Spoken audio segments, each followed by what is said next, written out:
બે દિવસ પહેલાંની વાત છે. મારા ડેલી રૂટીન પ્રમાણે હું તૈયાર થઈને મારી ઓફિસ જવાના ટાઈમે હું નીચે ઉતરીને મારી ગાડી પાસે ગયો અને નજીક જઈને જોયું તો ગાડી સાફ નથી થઈ.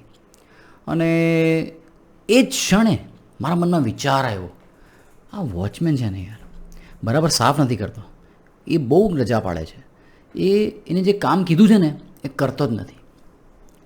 અને એ જ વિચારોની સાથે સાથે હું એની પાસે ગયો અને મેં એક ક્ષણે મને અંદરથી ગુસ્સો આવતો હતો અને એમ ખીજાવાનું મન થતું હતું કે હું એને બરાબર ખીજાવું કે એ બરાબર સીધો થઈ જાય.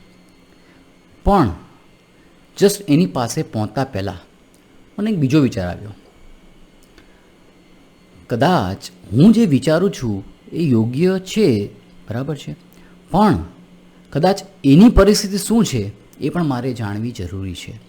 કેમ કે અગર હું એની પરિસ્થિતિ જાણ્યા વિચાર્યા વગર મેં જે ધાર્યું છે, મારા મનમાં જે વિચાર છે એના પર જ વિશ્વાસ મૂકી પૂરેપૂરું માની સત્ય માનીને હું એની સાથે વાત કરીશ તો હું ગુસ્સો જ કરીશ.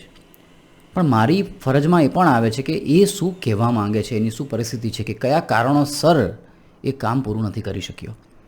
અને મેં એવું જ કર્યું. મેં એને હસતા હસતા પૂછ્યું, આજ रह गया क्या कार गाड़ी साफ़ करना? અને કે हाँ सर रह गया क्योंकि मुझे जस्ट कल रात को बुखार आया था तो मैं सुबह उठ नहीं पाया जल्दी से और मुझे गाड़ी साफ़ करने का टाइम नहीं मिला, मैं अभी कर देता हूँ. અને એ જ્યારે મેં વસ્તુ સાંભળીને ત્યારે મને મનમાં લાગ્યું, હાશ, મેં ગુસ્સો ના કર્યો, સારું થયું. અને મેં સંવાદ કર્યો, સંચાર કર્યો, એની સાથે કોમ્યુનિકેશન કર્યું. અને એ જ મહત્ત્વ છે કોમ્યુનિકેશનનું લાઈફમાં. કોમ્યુનિકેશન ઘણા બધા પ્રકારના હોય છે, જેની વાત હું કરવાનો, જેના વિશે હું વાત કરવાનો નથી. પણ હું સિમ્પલ નાના સંચાર, નાના સંવાદ તમારા જીવનમાં કેવી રીતે શાંતિ લાવી શકે છે એના વિશે હું ખાલી તમારી સાથે વાત કરવા આવ્યો છું. મિત્રો, મારું નામ છે ડૉક્ટર હરિત ભટ્ટ. આઈ એમ અ વેટનરિયન અને સાથે સાથે હું એક મોટિવેશન સ્પીકર પણ છું. And also I am helping professionals to break free their EMI life by building their communication confidence by keeping it simple, authentic and human. Okay, એટલે કોમ્યુનિકેશન માટે આપણે મોટી મોટી વાતો કરતા હોય કે આમ બોલવું જોઈએ, આવી રીતે કરવું જોઈએ, આવી રીતે ડ્રેસિંગ કરવું જોઈએ. એ બધું વસ્તુ સત્ય છે, સારું છે. પણ જ્યાં સુધી તમે અંદરના વિચારોથી તમે તમારી સાથેના જે સંવાદ છે, તમારા સાથેના જે સંચાર છે એ તમે અગર વ્યવસ્થિત નહીં કરો ને તો બહાર ગમે એટલી કોશિશ કરી લો, તમે જીવનમાં હંમેશા ફેલ થશો. અને તમે નથી ફેલ થતા, રાઈટ, તમારા એક્શન છે ને એ નિષ્ફળ થાય છે.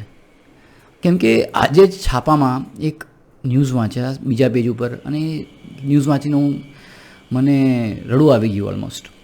એક છોકરો હતો એન્જિનિયરિંગ કોલેજમાં, એને બીજા માળેથી કૂદીને સુસાઇડ કરી લીધો. એ 4 મહિનાથી ડિપ્રેશનમાં હતો, કોલેજ નહોતો જતો. અને એની સ્ટોરી જ્યારે મેં વાંચીને મને લાગ્યું કે કોઈક વ્યક્તિ અગર એની સાથે વાત કરી શક્યું હોત ને, એની અંદરની ભાવનાને બહાર લાવી શક્યું હોત ને, તો કદાચ એ ડિપ્રેશનમાંથી બચી જાત. અને એ જ હેતુથી આજે મને ઈચ્છા થઈ કે મારે ગુજરાતીમાં બી બોલવું જોઈએ, ગુજરાતીમાં લોકોને મારા વિચારો દુનિયા સુધી પહોંચાડવા જોઈએ, જેથી ડિપ્રેશનની માત્રા આ દુનિયામાંથી ઘટી શકે. અને એ ઘટે છે કેવી રીતે? માત્ર એક જ વસ્તુથી, સંચાર, કોમ્યુનિકેશન. દીકરા મા બાપને વાત નથી કહી શકતા, મા બાપ દીકરાને નથી કહી શકતા કે દીકરી નથી કહી શકતા, મિત્રોને નથી કહી શકતા, હસબન્ડ વાઈફ વચ્ચે સંવાદ નથી થઈ શકતો. અને આ જ બધી વસ્તુ મેઇન રીઝન છે કે જ્યાં લાઈફની સ્ટ્રગલ્સ ચાલુ થાય છે. ભૌતિક વસ્તુ તો પછી આવે છે, પણ પહેલાં જ્યારે તમારા સંવાદ જ સારા નથી થતા, તમને અંદરની જે ખુશી મળવી જોઈએ ને તે મળતી નથી, તેમાંથી અજાણ રહી જાઓ છો. તો મારો હેતુ છે કે લોકોને એના સંવાદ, એની ટ્રુ કોમ્યુનિકેશન, ટ્રુ સેલ્ફ સાથે કનેક્ટ કરવું અને પછી ધીરે ધીરે બહારની કોમ્યુનિકેશન સ્કિલ્સ ડેવલપ કરવી, જેથી એ જીવનમાં એક સક્સેસફુલ વ્યક્તિ બની શકે. ખાલી પૈસા કમાઈ શકે નહીં, પૈસા મહત્ત્વના છે, કમાવાના જ છે, બરાબર છે, પણ સાથે સાથે એક જીવનમાં એક એવો વ્યક્તિ બને જેને લોકો ઉદાહરણ આપે. અને હું મારા માટે રોજ એ જ વિચારું છું કે અગર કાલે હું નથી દુનિયામાં તો લોકો મને કઈ રીતે યાદ રાખશે?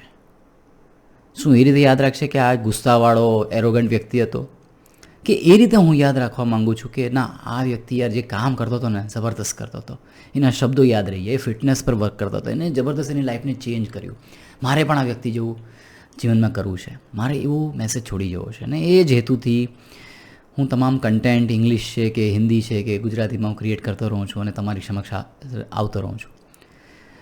તો આ જ થિંક બિયોન્ડનું આ એક ગુજરાતીમાં એક કન્ટેન્ટ ક્રિએશન છે, જે અગર તમને લાગ્યું હોય કે તમને ગમ્યું હોય તો લાઈક કરજો, સબસ્ક્રાઈબ કરજો ચેનલને અને લોકો સાથે શેર કરજો જ્યાં જે લોકોના જીવનમાં આ ફરક પડી શકે. ઓકે, હું તમને બીજા વિડીયોમાં મળીશ. Till then by, take care, stay happy, stay healthy and remember two love yourself.